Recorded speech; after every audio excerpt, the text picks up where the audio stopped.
cabdiraxmaan barre waa saqiir la dhibaataysan neerfe saameeyey inta badan jirkiisa mana uusan helin kaalmadii caafimaad ee uu baahnaa.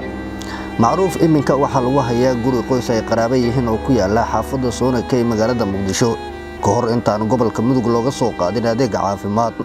cabdiraxmaan barre oo ahaa aabbaha dhalay wiilkan yar ee dhibaataysan oo xaalad caafimaad u keenay Muqdisho isla markaasna sheegay in uu gudaha dalka wax looga qaban waayay cudurka wiilkiisa ayaa waxa uu sidoo kale dalbanayaa in garab laga siiyo gargaar caafimaad oo dalka dibadiisa ah maadaama qoyska wiilka uu ka dhashay ay yihiin dad yar ah. cabdiraxmaan maxamed barre maga la yiraahdaa wiilkana wuxuu xanuunsaday asagoo 7 bilood sanadkiisu 7 bilood ee 3 bilood ay ka dhiman tahay haddana wuxuu jiraa 9 sano wuu ku jiraa intii u dhaxaysay anagu wixii aan lahaay baan waxaan ku tala galay inaan macnaha wiilka daaweysto way iga dhamaadeen wixii ilaahana wixii aan ka heli kara iyaguna sidoo kale waa ku daaweeyay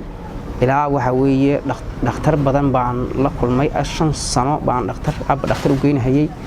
adugu dhakhtarka ugu horeeya wuxuu ahaay neerbe 4 sano baa la daweynayay 4 sano dhagaca daweeyay dhakhtarka ugu horeeya ininka waxa ku xiga dhakhtarka labaadna waxa weeye oo igu xigay dhakhtarkii neerbaha maxamed dhakhtar neerbaha oo waxa weeye gaalkacayo oo bahalkii uu ahaay wadda nin baadiyaha iska ahay nin baadiyo ku dhashay baan ahaay wixii aan u heli karina waa la soo maray ilaahay amarka alxamdulillah hadda saan hadda waxaan u heli karana lama arko sidaas baan idin sheegay markii uu dhashay saan waa u ka fiicnaay 7 bilood markii uu joogan jirada ku aragnay 9 biloodna jiradana caadi bay u hayday intii ka dambeeyana dhaqaatiir baan la xiriirnay marka kuma uu sadalana cunug intii uu banaanka joogay oo 6 bilood nadiif u ahaa 7 bilood baa jiradan ku dhacday markii uu gaaray qofna ma suurayn karo dhibaatada ka muuqata macruuf oo muddo la dhibaataysan cudurka saameeyay jirkiisa waalid kasta waxa uu jeclaan lahaa inuu arko ubadka uu dhalay oo ku socda koriimo iyo baraare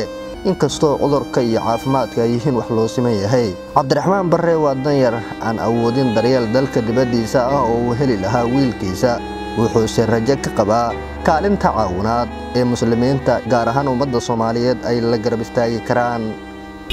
waxaan ka codsanayaa bulshooyinka Soomaaliya maadaama aan wixii aan lahaay aan u tabar waayay waxaan ka codsanayaa wax alla wax ay heli karaan inay nagu caawiyaan wiilka dhalla oo waxa weeydaa yar tahay waxaan ka codsanayaa dalka iyo dibadda jaariyaha meel kasta oo joogo waxaan ka codsanayaa meel kasta oo joogaanba inay wax alla waxay nagu caawiyaan si wanaagsan baan ugu niyad fiicanahay ugu faraxsanahay in haddii aan in la ii tabaruco in sidii hore ii noqon doono oo saasana aad iyo aad baan ugu faraxsanahay waxaan ka codsanayaa bulshada Soomaaliyeed dunida iyo daafaha meel kasta ay joogaanba inay wiilkaas ugu garab siiyaan intaasaan ka codsanayaa. cudurka iyo caafimaadka oo ah wax loo siman yahay ayaa haddana maalku waxa uu ka mid yahay waxyaabaha adduun iyo aakhira lagu tanaadi karo marka qofku uu ku sadaqaysto dhibane la mid ah macruuf oo ah saqiirkan dhibaataysan. macruuf cabdiraxmaan barre waa saqiir la dhibaataysan neerfa saameeyay inta badan jirkiisa mana uusan helin kaalmadii caafimaad ee u baahnaa.